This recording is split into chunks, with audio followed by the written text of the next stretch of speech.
Hey, what's going on? This is Justin here, and to celebrate the release of Spider-Man No Way Home, out now on 4K, Blu-ray, DVD.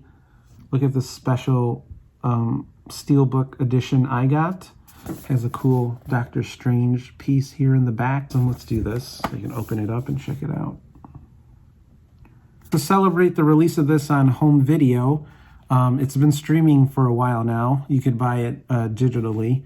But if you haven't seen the movie, don't watch this video because, we're going to spoil the crap out of Spider-Man No Way Home, where we let the camera roll after our initial Reels on Wheels video, and we talk absolute spoilers.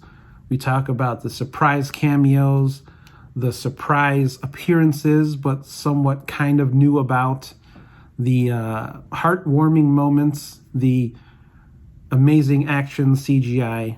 Not sponsored by at all, but we love talking movies, so I hope you enjoy these Real Minutes with Reenie, where we spoil Spider-Man No Way Home.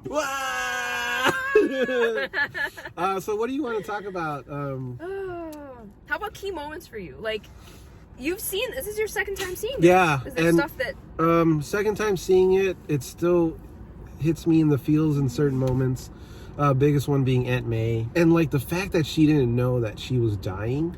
She like just got up. Oh man, that was hard. Yeah, she got up and brushed it off and was like, I just gotta catch my breath. Let's keep going. Yeah. And then she like did the little stumble. And of course she delivers the line, with great power comes great responsibility. Like as soon as that happened, you're like, oh no. She's a goner. Yeah. But it was the thing that like officially makes him a Spider-Man. Yeah. Everyone goes through it. But we kind of knew that was gonna happen.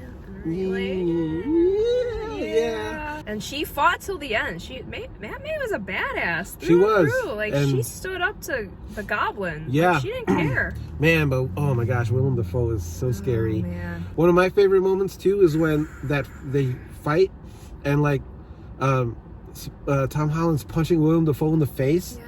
And like he's just laughing. Oh yeah, that was like, oh, he's too far gone. And then he just like power bombs him through the building. Oh yeah. And I was like, brutal. this is brutal. This is brutal. Like every fight that he had with Tobey Maguire was now suddenly just amplified. Yeah. In Tobey Maguire in the original Spider-Man. Yeah. So Science Bros 2.0, freaking Peter Parker and Peter Parker. Peter Parker cube. Yeah. Oh my gosh. I mean, that wasn't a shocker. It wasn't, but the it was way they appeared though was totally like satisfying. When Andrew Garfield walked through the portal. Yeah, and that was still shocking to me. I was like, oh yeah, I knew you were gonna be here. And he removed his hat, or his mask, and Lola had made him get the cobwebs out of the corner. That was really shocker. It's great. Not really. It's not even a cameo. It's like a full-on supporting thing. I thought it was gonna be. They're fully in like the second and third acts. Yeah. That was wild. One of the best parts of the movie is the banter between all the Parkers. Oh, so great. Yeah. So goofy, and like they're all playing, their own version of Peter Parker. Yes. But they're still all Peter Parker. Yeah, it's good. So great. And then it's really cool because nobody else knows what it's like to be them, Yeah. Even when they each had their person who knew who they were. Yeah. They couldn't really understand. So it's nice that they each had that shorthand with each other. Yeah. And again, it was fan service, but it serviced the plot. And they were sort of that emotional catharsis for Tom Holland's Peter when Aunt May died. Freshly going through it, and the other two, and had been seasoned, unfortunately, in tragedy. And the fact that they share the story of the great power and great responsibility. Mm-hmm. Oh man, let's talk about Andrew Garfield. Dude deserves an Oscar. He's so good, man. I mean, that's the moment that I was talking about that really touched me more than Aunt May's death, actually. That he got the redemption? He caught MJ. Yeah. MJ landed, and then he just started crying. Because he couldn't save, as he puts it, Gwen, his MJ. So great. I love how Tobey Maguire's, he is the more seasoned. Yeah, they didn't DH him. He's like literally, he's like, I've been Spider-Man for like 30, 20 plus years. As Doc Ock says. The moment when Tom Holland goes apeshit and beats the crap out of Willem Dafoe, and he's about to kill him with the glider, And Tobey Maguire steps in, stops him, doesn't say shit. No words, yeah. Just looks at him. Oh my gosh, that was beautiful. Gives him a look that's like, bro, you don't want to do this. You're better than this. Yeah. Like, we aren't like this. Yeah. And just the fact that he stopped him with a look. With a look. Because he was basically like staring back at him, being like, you don't want this. This is you. Yeah. Again, like the theme of second chances. Like, if yourself can stop yourself from making a huge mistake. You're right. Did you like all of the villains? I didn't care about half of them, honestly. I really loved the Goblin and Doc Ock. Yeah, those were the only two. Were my big favorites. Yeah. And Doc Ock, the banter with him and the Peters was really delightful for me. And kind of Willem Dafoe kind of doing that face transformation from Norman to the Goblin was pretty chilling. Shout out to Jamie Foxx for putting why isn't there a black Spider-Man out there in the universe? That was another that got a nice that I wanted clap. to talk about. Yeah, clap in the theaters. Yeah, because he makes fun of Andrew Garfield. He's like, hey, you got a good looking face, you're a young kid. You help people in need. You're from Queens. I just thought you were black. Yeah. One of the other aspects I liked about Jamie Foxx was that he used the arc reactor, kind of gave him the yellow electricity. He wasn't all blue and stuff, which was good. Yeah. The Sandman, he was pretty one note. Yeah, I mean, he was kind of one note in the original. Yeah, exactly. Anyway, so there wasn't much to do with him. Shout out to Thomas Hayden Church for voicing. Yeah, and for all of them for coming back. The focus on Doc Ock and Dafoe was probably a good. I'm glad they did that. Yeah, because they were the original ones. Yeah, because like the Amazing Spider-Man villains were not as compelling. No, not as compelling. Because I think the Andrew Garfield ones were more of like a study on Peter Parker himself. Yeah, and the Gwen relationship. Yeah. So we almost had a Sinister Six. I would actually consider Jay Jonah as the sixth member because he was a prick. He was not great. Yeah. No, he was not fun. It was a new level of journalistic sleaze. That felt very familiar. Yeah. In this day and age. Right-wingy? Yeah. Yeah, for sure. J.K. Simmons showed up in two of our favorite movies of the year, Ghostbusters Afterlife. Oh, yeah, that's right.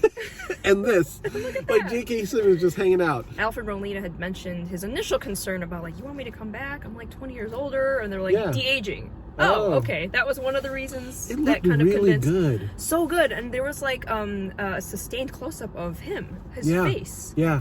And it looked really seamless. It looked really seamless. You know, back in the Raimi movies, they had puppeteers for the arms. Yes, for the arms. I want to talk about the arms, too. How cool it was for them to be unleashed in this one. Absorbing the Stark nanotech was kind of cool. Mm-hmm. Is there anything that you kind of missed in the first one that you picked up in this one that you kind of appreciated? Oh, like more? the first viewing? Yeah. Oh, yeah. When Doctor Strange pushes him out of his body, if you look at Peter, you can see the spider sense. Like the little wavy lines that's so cool. in his astral form. Yeah, is like there's like wavy. Love that. I was like, what is that? Like, because like I was paying attention more, and I was like, oh, that's wild. So cool. Yeah, so okay. you get to see the Peter tingle. I hate that they call it that. The Peter tingle. Jokingly, I know, but yeah, you see the Peter tingle wavy lines like you would in a comic book. It's very tragic to be Spider-Man. Yeah. Like, really, truly. Right. Can we talk about the end, the solution? Yeah, of, sure. Like, the only way to fix this really is to just make everybody forget that Peter Parker existed. And so he makes a pact with MJ and Ned. You know, he'll come find them. He'll explain everything, and they'll reunite. That was so heartbreaking. He finds them, but he realizes that they're maybe living a better life without him. Because the thing that triggers it is he sees the little cut on MJ's forehead, and he's like, "Are you okay?" And he's like, "I hardly feel it anymore." Yeah, she's like, "It doesn't hurt anymore." It's like, ooh, if that isn't like the sum of that the entire experience of knowing Peter Parker as Spider-Man, it's truly heartbreaking. It's heavy. It's heavy, Doc. It's heavy, Doc. Yeah. Doc. But then at the end, he's living in his shitty apartment, and then he's got a new suit that he made himself. So he's done with all the Stark tech because he doesn't. Roots. Yeah, and he's officially Spider-Man. Yeah. when I said I was really looking forward to the character development, Yeah. I had a feeling this was not going to be great for Peter. Yeah. It was fulfilling in that way, like in a tragic way. That's why, again, these movies, I think, are done very well, and they're so successful and have lived on because it's, there's flashy CGI and like hokey villains, but it's about the character. The character is so enduring, like stands the test of time. And the actors who portray them, and as we've seen, you know, there's this internet battle, like who's the best Spider-Man. Like, I love them all. I really do, for different reasons. They're all really great. We'll have to give one shout out to the Goblin's costume, kind of like going back to like the comic book look. That was kind of cool. That was cool because Aunt May wraps him in this purple blanket, and then over the course of the movie it gets shredded. Right, and then he's got a hood. And he's got a hood, and he's got the so good. Give Willem Dafoe something. Holy crap, I can't believe he doesn't have an Oscar. That's so wild. You see his interviews, he's so chill. He is. I just love him. That was a little spoiler talk. Thanks for listening. I hope you got to see Spider-Man No Way Home, and I hope you enjoyed it. Bye. Bye.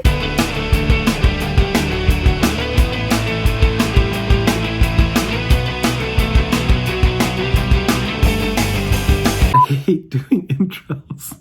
All right, one take. Let's do this. Hey, what's going on? This is Justin here, and to celebrate out now on 4K Blu-ray and DVD. It has been streaming for a while, so hopefully you've got a chance to catch it out.